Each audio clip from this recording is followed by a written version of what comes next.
Hi friends, welcome to my channel. তোমরা সবাই কেমন আছো? আমি ভালো আছি। আজকে আর একটা নতুন ভিডিও নিয়ে চলে আসলাম তোমাদের সামনে। তো আজকে আমার পাতা বাগানে পাতা কাটছে। তো দেখো, এইভাবেই মেশিনের দ্বারা পাতা কাটা হয়, কিন্তু একটা সময় কিন্তু হাত দিয়ে পাতা কাটা হতো, তুলতো পাতা। কিন্তু এখন উন্নত প্রযুক্তি হওয়ার কারণে, উন্নত মেশিনপত্র হওয়ার কারণে হাত দিয়ে আর কাটতে হয় না। কারণ মেশিন আসাতে হাত দিয়ে তুললে তো অনেক লেট হয়, সেজন্যই হচ্ছে এখন মেশিন দিয়ে কাটা হয়। তো তোমাদেরকে আমি এটাই আজকে দেখাতে চাইলাম যে কিভাবে পাতা কাটে, পাতার বাগান কেমন হয় সেটা তোমাদের সঙ্গে দেখালাম। আর এই দেখো, এইভাবে পাতা কেটে কাটিং করার পরে ওই পাতাগুলো এই বস্তা থেকে, দেখছো তো একটা বস্তার মতো মেশিনের সঙ্গে লাগানো আছে, মানে পাতাগুলো ওর ভিতরে চলে যায়। তো ওই বস্তা থেকে আবার আরেকটা বস্তায় ঢেলে দেয় এবং একজন লেবার সেই পাতাটাকে নিয়ে আবার যেখানে পাতাটা রাখা হয় সেখানে গিয়ে ঢালে। তো যে ব্যাগটাতে পাতা মানে রাখছে সেই ব্যাগে হচ্ছে 50 কেজি পাতা ধরে। আর একটা কথা না বলেই পারলাম না, এই উত্তরবঙ্গ কিন্তু চা পাতা বাগানের জন্যই বিখ্যাত।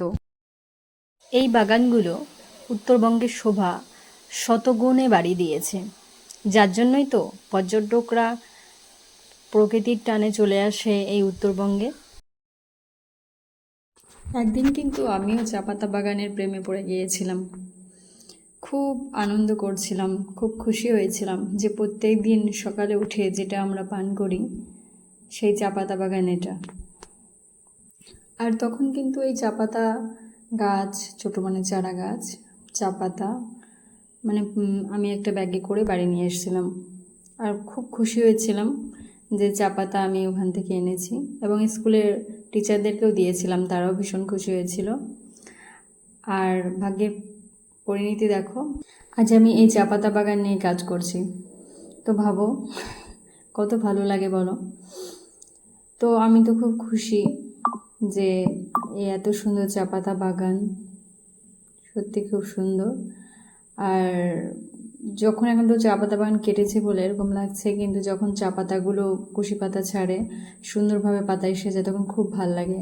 আর এই দেখো, আমার বাগানের ধারে ছোট ছোট ফুলগুলো ফুটেছে বেগুনি কালার, এত সুন্দর লাগছে যে তোমাদেরকে আর না দেখিয়ে আমি পারলাম না। তো এই জন্যই আমি দেখালাম। আর এদিকে দেখো, চা পাতা এনে ডিপ করে রেখেছে।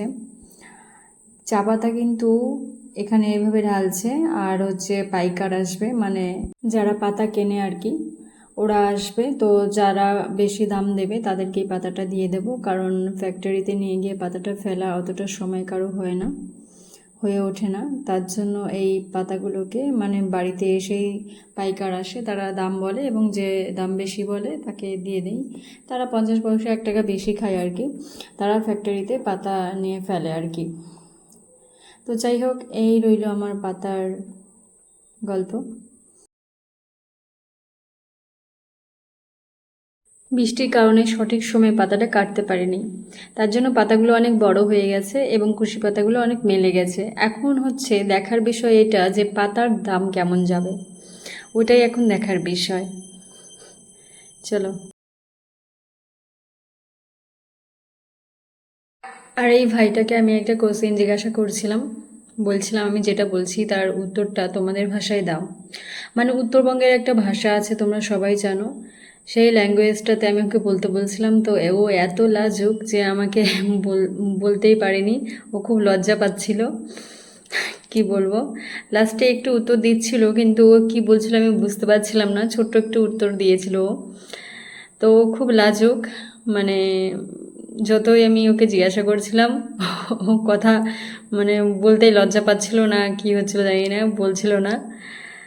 ঠিক আছে, তো আজকে